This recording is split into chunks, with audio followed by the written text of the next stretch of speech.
was just sitting here doing my little computer work over and enjoying my coffee on Saturday morning.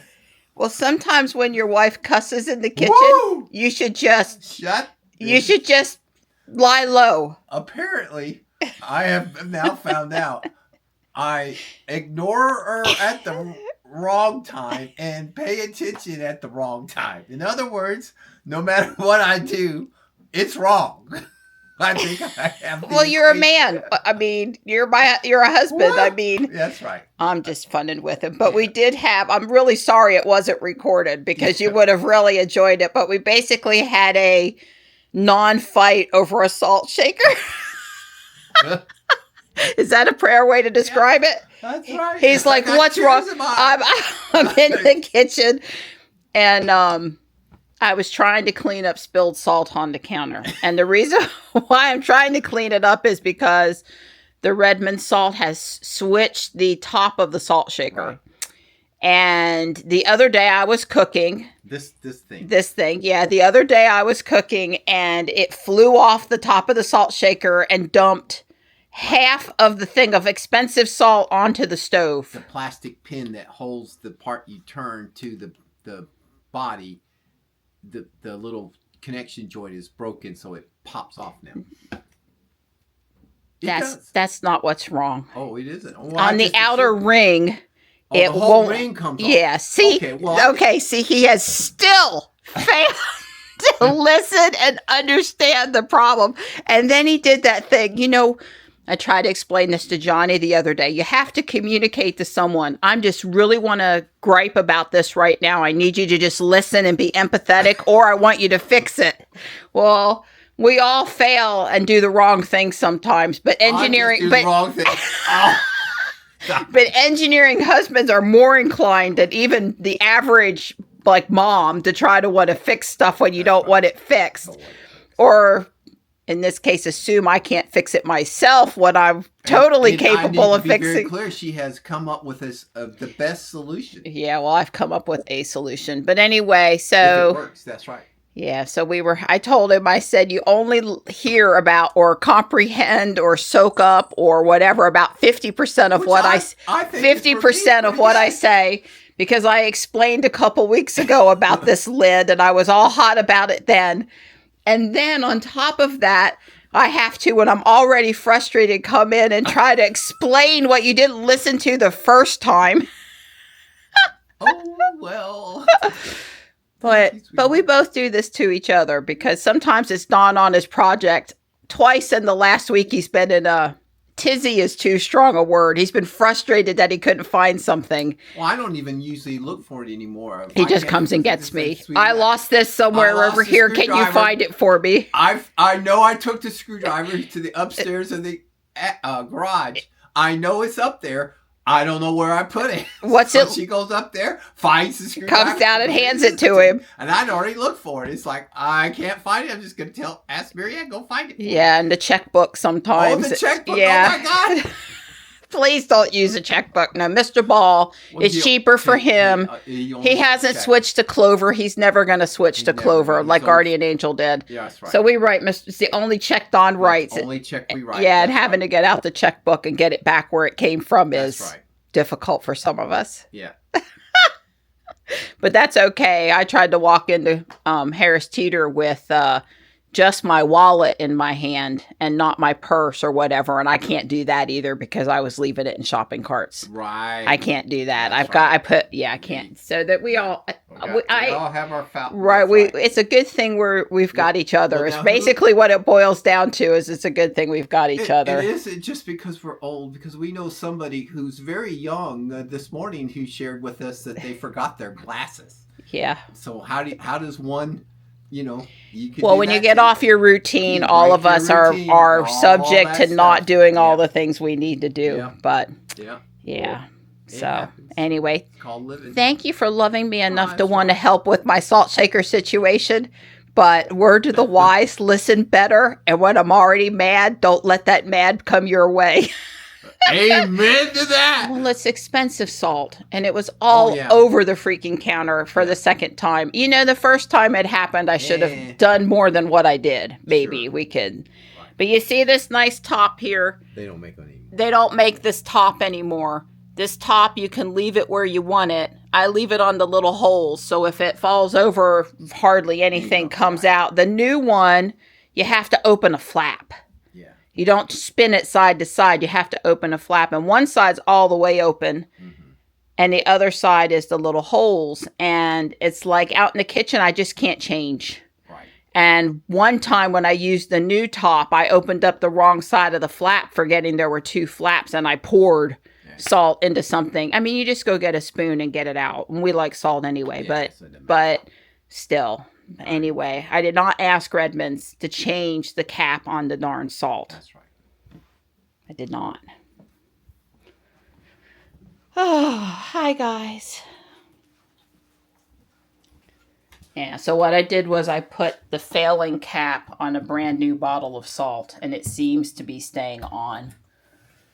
And here's the other cap top so you can see the difference. Don't mess with housewives. Don't change stuff we didn't. I looked on Amazon for the ones I like, and I just don't think they're making them anymore. I'll be going and buying a different salt shaker. Want back out?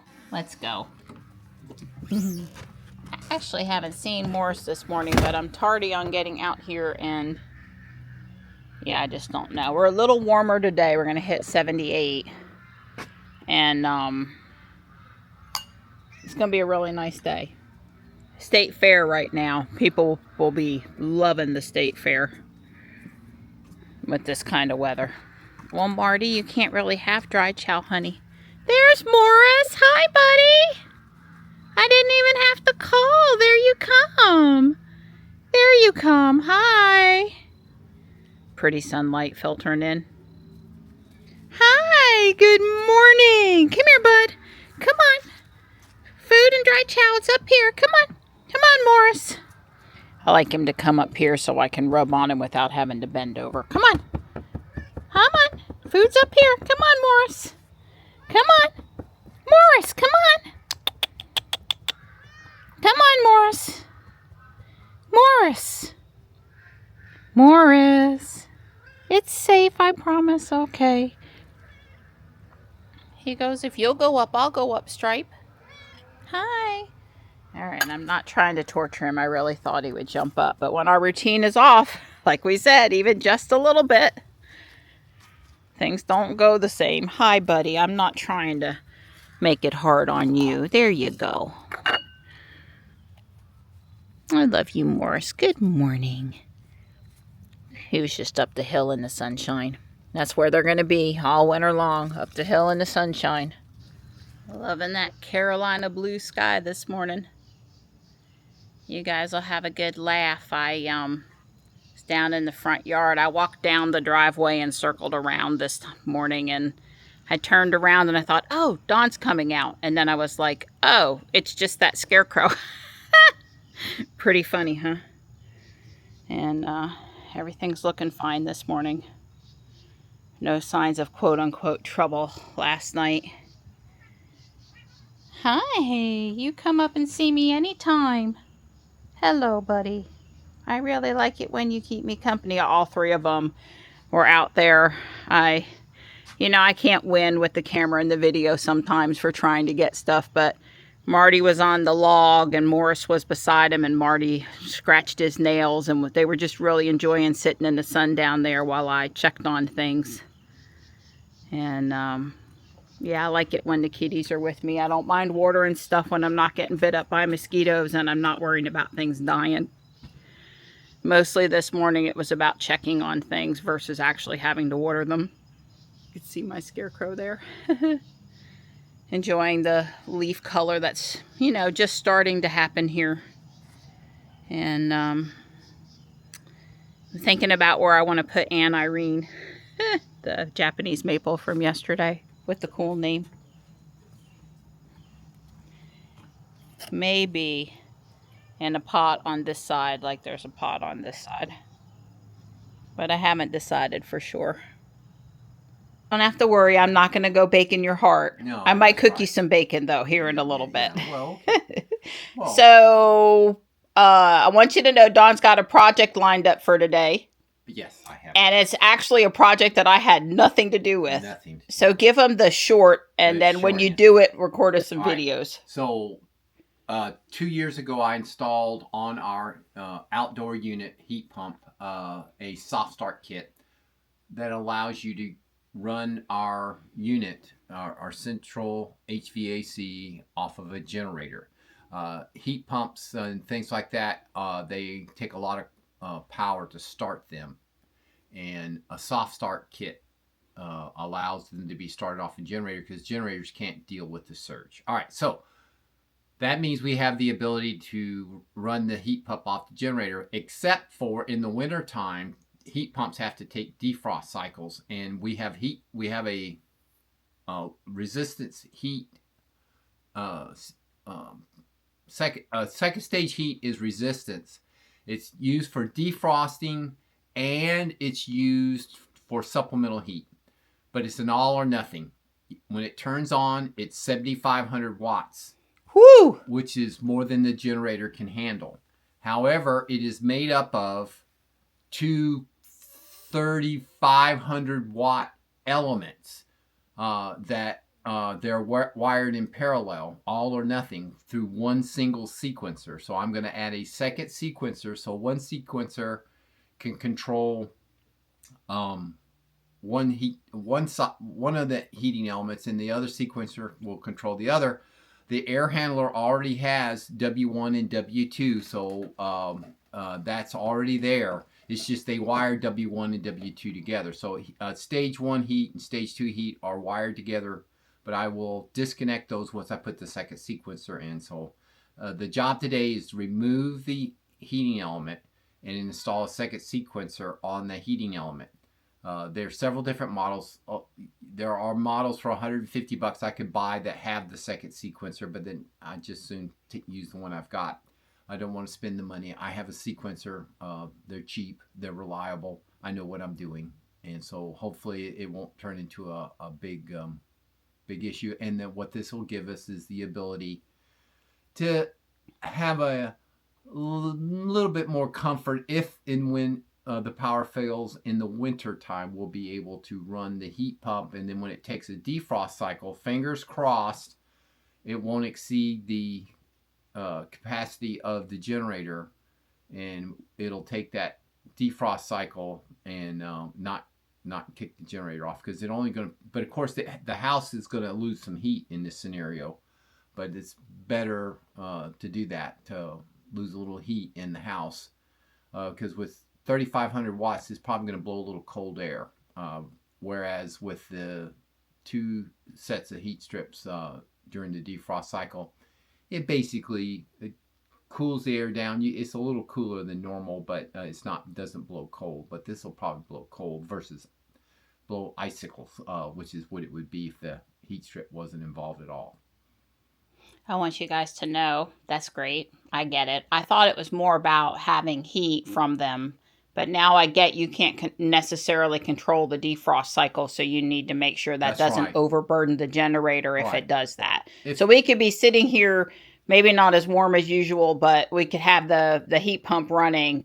But if it goes into a defrost cycle while it's on the generator, you need to make sure it doesn't cause a problem. And just to say, one time since I moved in the house, we did have an ice storm. We did lose power for over 24 hours. Yeah.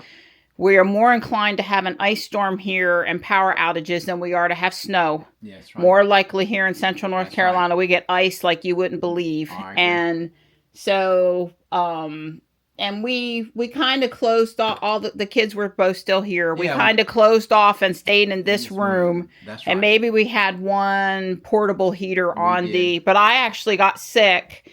That was the time we thought, I had a cough that went on. I mean, I was sort of sick when it happened, and then it sure didn't help me get well sooner. I'm not going to say I got sick from it, but so yeah, I mean, I can certainly see the value add in that. Right. Well, it really wasn't with the old generator that we had and have had for 10 plus years. It's a modified sine. Well, it's a crappy generator, but it it would run the heat pump. It would actually start it without the soft start kit. So our heat pump has it would start it, but it was borderline. But what happens is whenever the heat pump would run in air conditioning mode, I'm speaking here in air conditioning mode. Whenever the heat pump would run, it didn't sound right because the voltage was too low. It dropped from the generator only put out on a, even when it was running without a load, it was low. It was like 230 volts, and I could not get it. I couldn't get it to get closer to 240.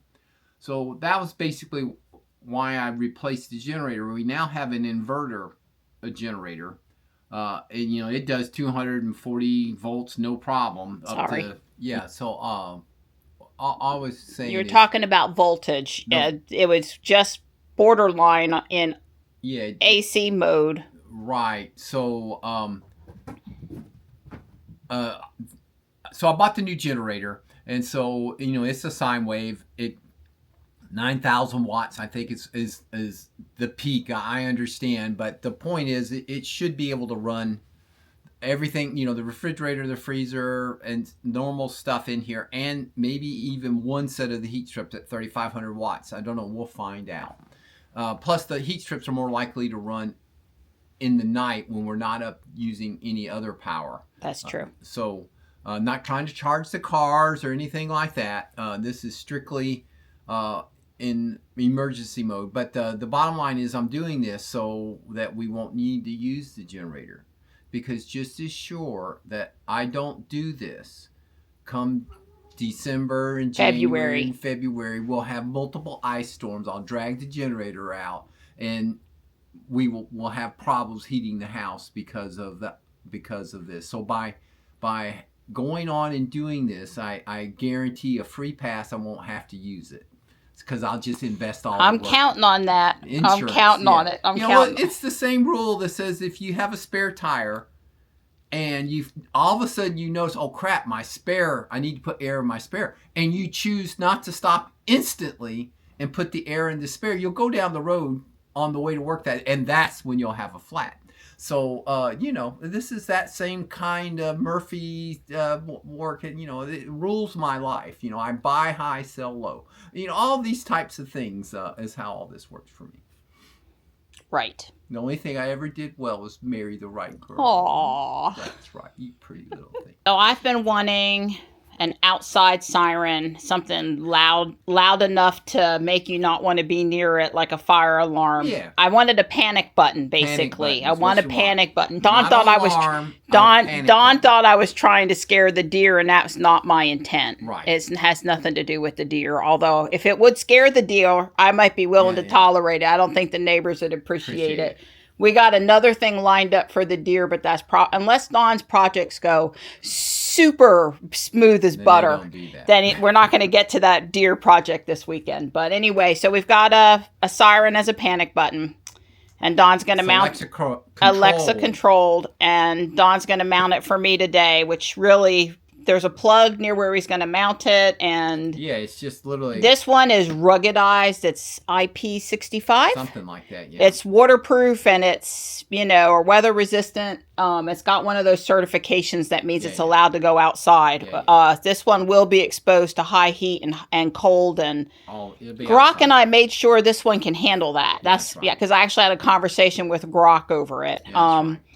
I don't always buy the thing Grok suggests, but sometimes when we have discussions, he does point out something that I didn't know that I used to make my final decision. It's not like I'm just always buying whatever one Grok says. And by the way, Grok and XAI, they're not getting anything for pointing me over to Amazon products. But anyway. Yeah. But I'll handle all of the automation part with it. And like I said, I plan to just treat it as a panic button. There is a new coming soon button for A that you can just go and mount on the wall somewhere and press. And I'm not $20. $20. It's cheap. And it has 4 buttons that you can program to do. It's kind of like the sexy buttons for Tesla. Right. So you can, if you have something that you just don't want to have to issue a command for, like say you're doing something every day and your spouse is asleep, And even though we haven't tested Whisper on A+, by the way, Whisper mode, we should. So say your spouse is asleep and every night you need to issue a command and it wakes them up. Right. You could have a button and you could just press the button instead. I can see that you're trying not to wake up a sleeping baby, but you need to run a routine or something. Right. But anyway, if I wanted to mount an actual panic button, I could, but that's not the current plan. It's just to have some routines that, and it doesn't have to be obvious, but if I give a routine, it'll go off. So. Right. And you can, of course, do the routine, or you can have multiple ways to turn your panic thing on. Well, before I test it today, I better make sure I know how to turn it off. It'll be like the Nest alarm. Yeah. The alarm will sound. The alarm will be loud. That might be a good idea. We should probably hook it up down here. Oh, no. We're going to hook it up where I want to hook it up so it's muted a little bit for my ears when we send it off. Well, yeah, but we could cover it up with pillows or something. Okay. We'll talk about it. Yeah. But yeah, I need to make sure turning it on is important. I don't want you to set this thing off 50 times. Right. Turning it on is important, and turning it off is hopefully it's just toggling the button for test mode that we've done it right. But anyway, so those two things are coming up today. Yeah. So I stopped cooking breakfast so Don and I could do the setup of the siren because really I don't know why I had in my head configure after installation when you really got to configure before installation. Right. And that led to a long discussion of buying a few more things to go along with it. That's right. Well, long didn't mean less than an hour, but I mean, we were sitting there for a bit. Yep. I didn't order the hub, and the short of the whole thing is we need a hub. What to do? So there's a button on the siren. You can push the button and it'll go off. And there's a button you can push and it will turn off and on. So which is useless for the most part. Right. So technically, but you can use it without a hub.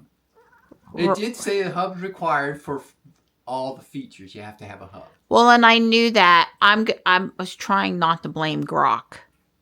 Right. I would say that the YoLink company is, their listings on Amazon, like so many, are not the most best English ever, possibly. Right. That might have played. And anyway, like I said, the short story is we need a hub. Right. And we ordered a hub and 3 water link detectors. Because it's better to get a package. Yes. That's what we were trying to say, is that the hub isn't really that expensive. Yeah, it's like $22. Right. But they basically, if you buy the sensors, they throw a hub in. But if you just try to buy individual sensors, then it adds up quickly.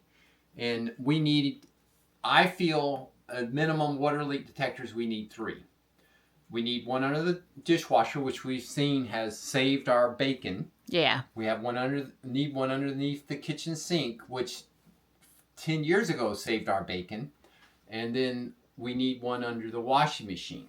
So the minimum with 3. Yes, we could put it. She's in trouble. Yeah.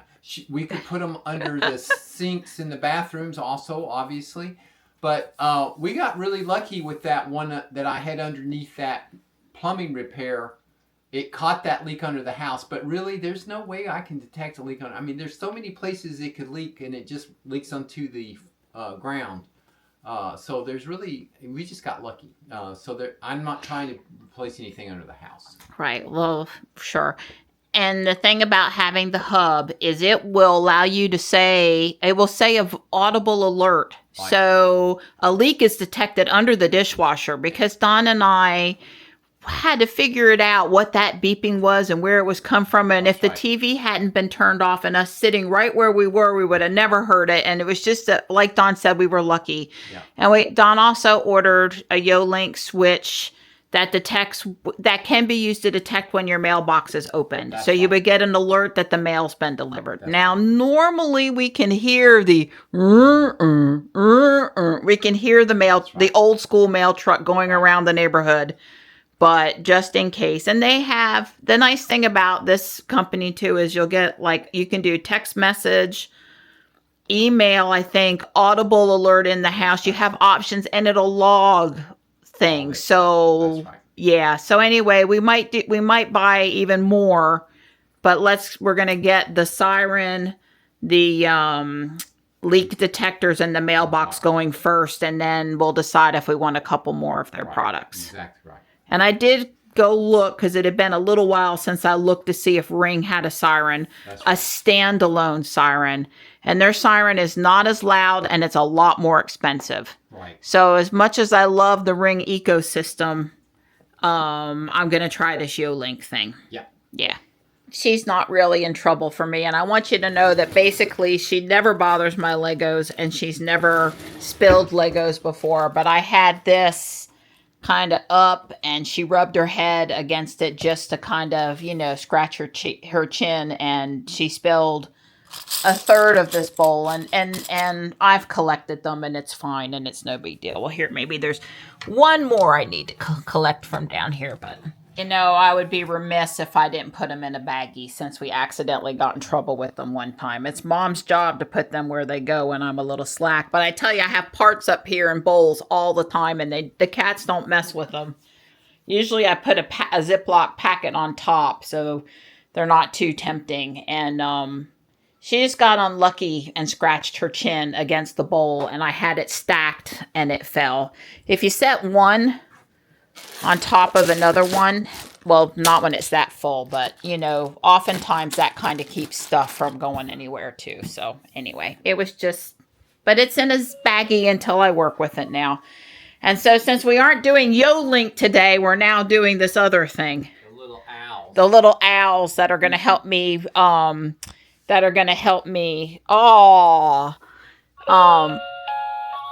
little eyes go off, that are going to help me detect deer in the front yard. The owl's going to look out for deer. I told Dawn I was willing to be woke up at 3 a.m. and go out there and scream at some deer if it would protect my plants. Well, they're not out there every night in the spot that I care about. I'm sure they're out there every night. We can't have you working on projects without bacon. Right. That's right. Gotta have bacon. That's one of the things I love about you, is I can get you to do almost anything. Fueled by bacon. Well, you have that one bacon shirt. Yeah, I have a. I forget what it says. Yeah. But yeah, you got a few. Every time I see a bacon shirt at Guardian Angel, I buy it. I thought Don was still out here, but he's not. He must be in the garage. He has temporarily installed the 2 owl motion detectors. And these are designed to be up high enough that the cats and the possums and the raccoons won't set them off, and down low enough that they still catch the deer walking through my yard. And it just rings a little doorbell in the house, and well, for all I care, they could stay there for a while, or we can always move them if we're not happy with them, or add more, or I don't know. The first time in the evening, I'm sitting there watching TV and it sets it off. That'll be good. Dawn says you can just turn off the thing in the house, and when you turn it back on, they're just automatically paired up, so we can turn them off at bedtime. Van has a bunch of donations in it for Guardian Angel, and needs to be inspected, and I'm going to go try to handle both of those things now. Don said to make sure to tell those guys to unload that heavy stuff for me. Hibiscus, last hurrah. Looks like there's several more flowers. Now, as long as I can just remember that I need to use the brake, life will be good. Because even with Ruby not having as much regen as Robot, it's still a big difference from driving a nice car. That's the biggest trouble Donna and I normally have, is remembering to use the brake. The second biggest thing being remembering to turn the car off and take the key. Such an old school concept. I dropped off 2 electronic things that aren't functional, and someone had thrown out this vintage Christmas tree, and they were not careful with it at all, and there's one chip that would keep it from being a good resale thing. Do people not know that they go for over $100 on eBay? Even the ornaments, the little push-in bulbs, are worth money. The bases especially are worth money. They tend to get separated from the trees. It's a nice Model 3. Anyway, I grabbed it.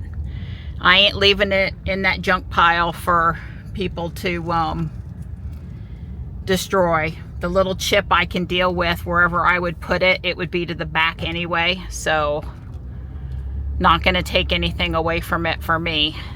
Just wow. It's the original 70s. Somebody's grandma or aunt painted it. Has the original plug on it. Probably is nothing wrong with that plug. Might could stand to have, you know, a new UL listed updated plug put on it. But I guess if you're going to put a, that is not Dawn. But I guess if you're going to put a LED bulb in it, you have a stop sign with the van. So let's stop like we're supposed to. I know you didn't want to. The Tesla up here, the Juniper, has a driver's ed, student driver sticker on it. There's a white Tesla too. Yeah, here's a blue Y. Well, let's just all the pretty Teslas be at South Park. I would go out the other side, but you know, I'm just not in a rush, so this is legal here. No wait, and they're doing what they need to do. Well, it didn't fail, but he couldn't mark it as inspected. There's some sensor thing on it that says it needs to be driven more. He says sometimes that happens after you've replaced the battery. The fuel light cap was on. I guess maybe the last time Don either put gas in or put gas additive in, the cap didn't get tight enough. You got to crank this thing 3 times all the way around, and then if you don't, even after you tighten it, although the message is gone now, even after you tighten it, it doesn't go away for like 50 to 100 miles or something, but it's actually gone now. The kid said he tightened it. It was a real nice young guy today. Anyway, he said drive it around some and come back. I mean, not necessarily today, but you know, before the end of the month, drive it around some and come back, put some miles on it. So I was like, I looked at him and I said, are you kidding me? It's got, see, 244, 198 right now. I said, are you kidding me? You think I'm going to drive this car around town instead of the Tesla? You have got to be kidding me. Of course, he doesn't know my other car or whatever, or how, you know, how used I am to drive an electric. I'm like, do you think I'm going to drive this car around instead of the Tesla? I'm like, it's not happening. Drive it over to Guardian Angel. Well, once I got up to speed on Highway 55, the fuel cap light is still on. My recollection is that, okay, it tried to warn me not to come in here and I was not understanding. They have a roundabout up there. Oh God, did I call it a roundabout? They have a circle up there and it says one way, like it doesn't want you to come down this way. Well, why did they put a circle there?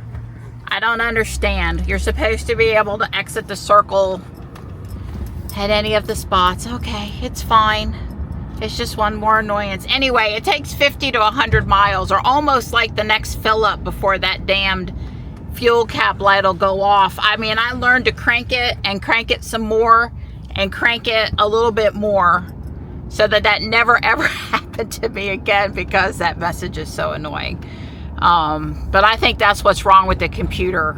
So, yeah.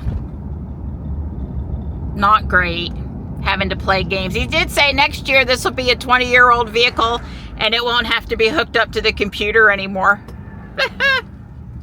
Yeah, Grok confirms it's 50 to 100 miles in most cases before the system resets. Yep, that's what I thought I remembered. That's a lot of driving. Well, I put a few miles on. I'm headed to the house now. I drove up to Holly Springs and back. Maybe I will have put on 10 total miles. I might load up a few more things to Guardian Angel and come back out one more time. We'll see. Well, nice of Grok to confirm that this error will cause the car to fail the emissions test. Yeah, that's wonderful. Oh well. It's just bad luck for me and Dawn. It's no big deal. We'll handle it. Remember, this car doesn't have air conditioning, so I have the windows rolled down a little bit. I did get the car up to 55 mile an hour, out there on Highway 55. That's why I chose to drive that way instead of through, town at lower speeds. Brock said it's important to allow all of the diagnostics to run to do both city and highway driving. I think the young kids sort of implied the same thing. Well, I've been up in the attic going through Halloween row, Halloween aisle, the shelving area where I keep the Halloween stuff. And I've got a donation loaded up in the back, plus another small piece of furniture we're donating. And as long as Guardian Angel doesn't close early, I'm good to get there and donate. Just don't close early. The haunted forest is ongoing at the environmental park. Lots of kids in costumes with their parents walking in. It's just about 5. The kids, the little kids go early, and it's a non-scare event. People in cute costumes and stuff for families with small kids. They park here at South Park and they get carted over there.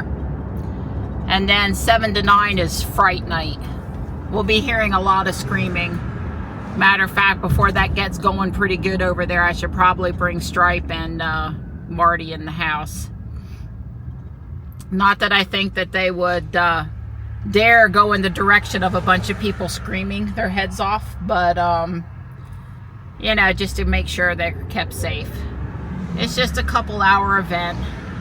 They were down there today setting up, and they'll be down there probably tomorrow breaking it down. There's police officers at the pedestrian crosswalk, and like I said, a lot of kids in costumes headed toward the fright part.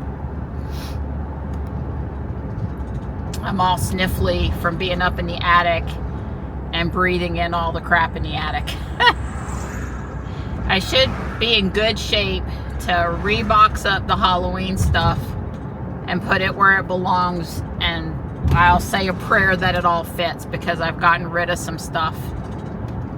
It's a hard thing to do, to get rid of things that were used when the boys were little. So, phew, I made it. I may have been the last person, I don't know. They probably had like 5 more minutes they were obligated to stay out there. Alright, well, it feels good to get rid of all of that stuff. Now, if the check fuel cap light or, flashing message would just go away. I'm headed back to the house. I was going to make lasagna today. Maybe I still have the energy to make lasagna. I really could have used just a few more minutes up in the attic.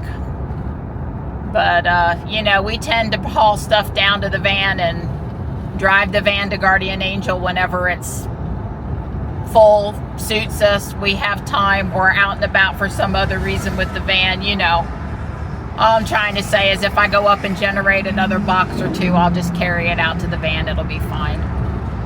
I really should finish before I put the stuff up there. I mean, it's good enough, but I've gone this far. Okay, here's the project.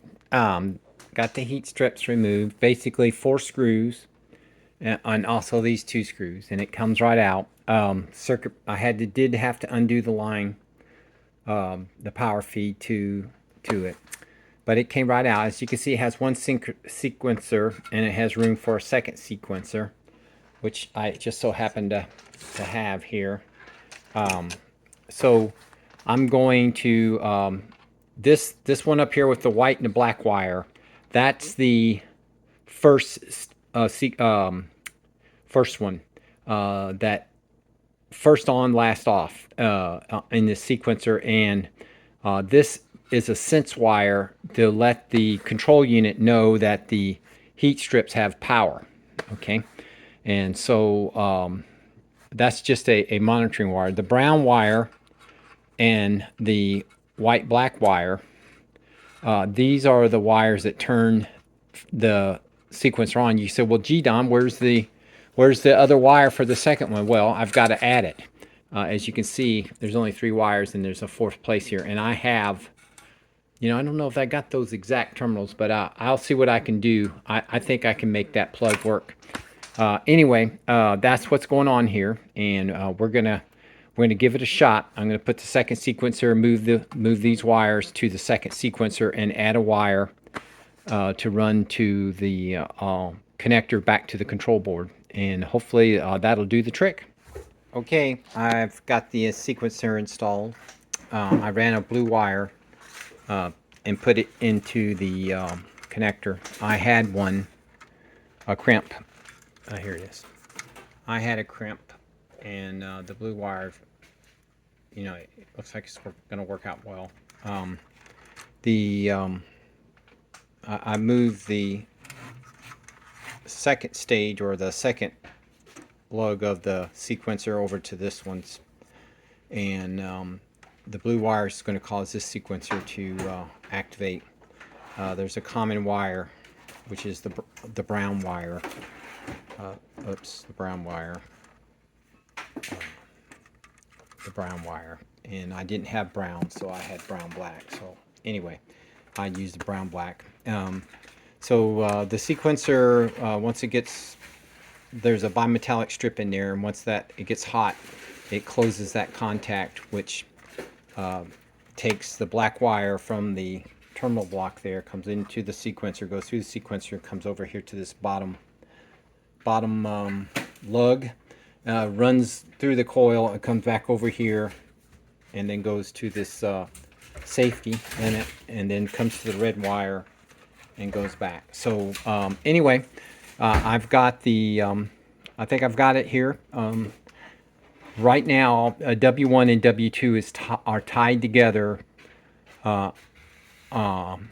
in the air handler. I do plan to run another wire so I can individually control it. But right now, this is good to go. I'm going to go on and install it back into the system and turn the system on, because it's a little chilly tonight. We'll probably get a little heat. The heat strips aren't going to run for a while. It's probably November before they actually kick on, so it's going to be a while before I can actually test this. I mean, I can make them come on myself, but we'll find out. Well, I buttoned it back up, put the disconnect in, put the power disconnect in, turn the system on, and I hear the fan running on circulate mode. So so far so good. I didn't blow up to 24 volts or anything like that. So there is the 3 amp fuse, and I have blown that fuse numerous times trying to do that local control on the heat strip so that they would not turn on during peak. So anyway, the it's ready to go. The reason I did it today is because this didn't need heat or cool. So, the system, there's nothing left for it to do at this point. I'll give it another once over probably tomorrow, and maybe make it tomorrow morning. I'll pay attention because it'll probably kick on tomorrow morning. Because tonight at 11:30 it drops down, the thermostat drops to 65. And so it pretty much, it did not run heat last night, but it did, when it bumped it up to 72 this morning. It did kick on for basically 45 minutes or so. But again, it didn't run the heat strips. But right now, I just want to make sure everything's good. As I said, I'll do come up with another way to test the heat strip, because really, all this right here is going to go away. I'm going to put a plug board. I've bought it, a nice terminal block board with 5 12-pin connectors. So I've got like 4 wires, one from the outdoor unit, one from the thermostat, one from the control panel in the closet, and then one into the air handler. So I've got 5, it's got 5 12-pin connectors, and basically lets you plug and play, and that's what I plan to do with all to get rid of all that. That's next week's project.